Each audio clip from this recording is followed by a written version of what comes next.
এক গ্রীষ্মের দুপুর, সূর্যের প্রখর তাপে চারিদিক ঝলসে যাওয়ার উপক্রম।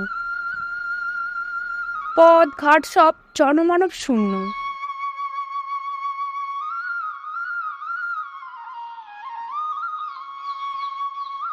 মাঠ ঘাট সব মরুভূমির রূপ ধারণ করেছে।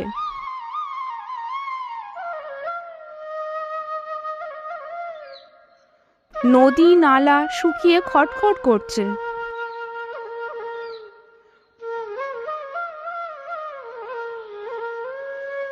এই প্রখর হ্রদে একটি কাক এদিক ওদিক উঠতে উঠতে প্রচন্ড তৃষ্ণা অনুভব করলো।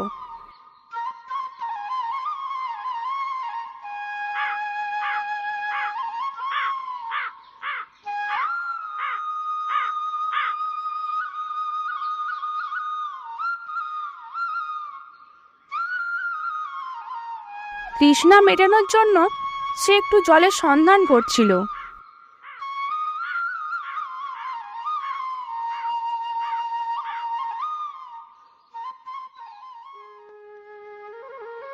একটু জল খোঁজার জন্য সে নদী নালার দিকে উড়ে গেল, কিন্তু সব নদী নালাই যে শুকিয়ে খটখট করছে।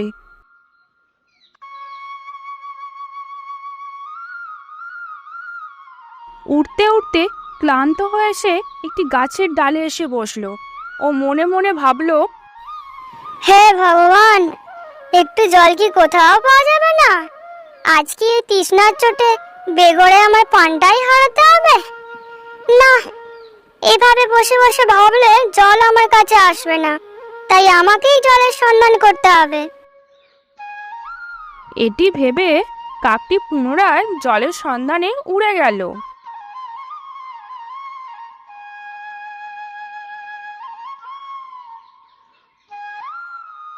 কাকটি এবার জলের সন্ধানে একটু মাঝ আকাশে উঠতে থাকলো, যাতে সে বহুদূর পর্যন্ত দেখতে পায়।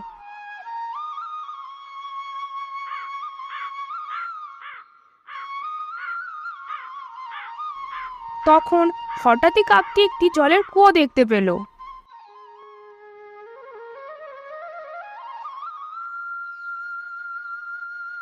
মনের আনন্দে সে তাড়াতাড়ি সেই কুয়োটির কাছে এসে বসলো।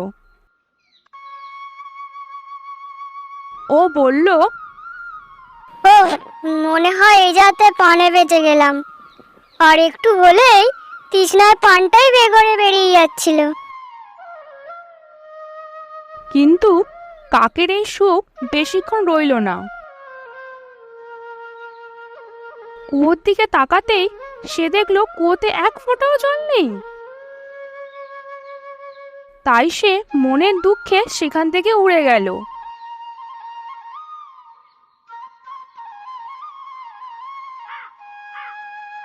জলের সন্ধানে পুনরায় সে এদিক ওদিক উঠতে থাকলো।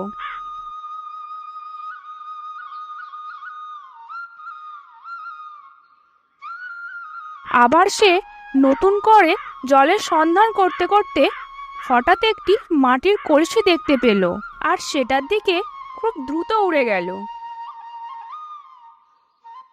সেই কলসিটির কাছে এসে সে আগে কলসির ভিতর কোনো জল আছে কিনা তা লক্ষ্য করলো। ও দেখলো, হ্যাঁ, কলসিতে বেশ কিছুটা জল আছে, তবে তা কলসির খুব নিচে। কলসির এত নিচে জল, আবার তার উপর কলসির মুখটাও খুব সরু। এই পাথরের টুকরোগুলো তো কলসির মুখে প্রবেশ করবে না। তাহলে এখন কি করি, কি করি? এটা ভাবতে ভাবতে ওই কাকটির বইয়ের পাতার গল্পের কাকটির কথা মনে পড়ল।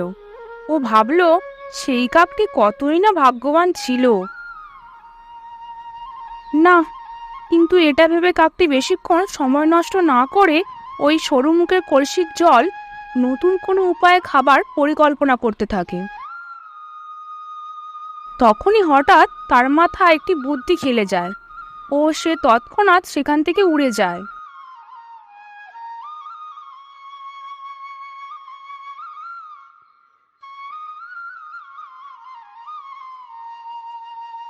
তার মনে পড়ে কিছুক্ষণ আগে জল খোঁজার সময় সে পথের ওপর কিছু সরু নল পড়ে থাকতে দেখেছিল।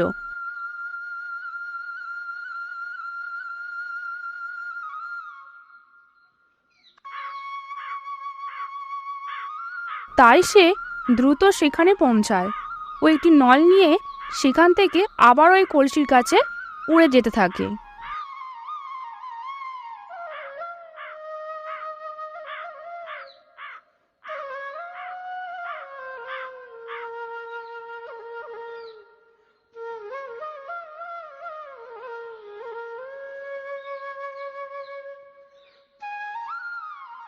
সেখানে পৌঁছে এক মুহূর্ত সময় নষ্ট না করে সেই নলের সাহায্যে কলসির মধ্যে থাকা জল পান ভরে খেতে থাকে।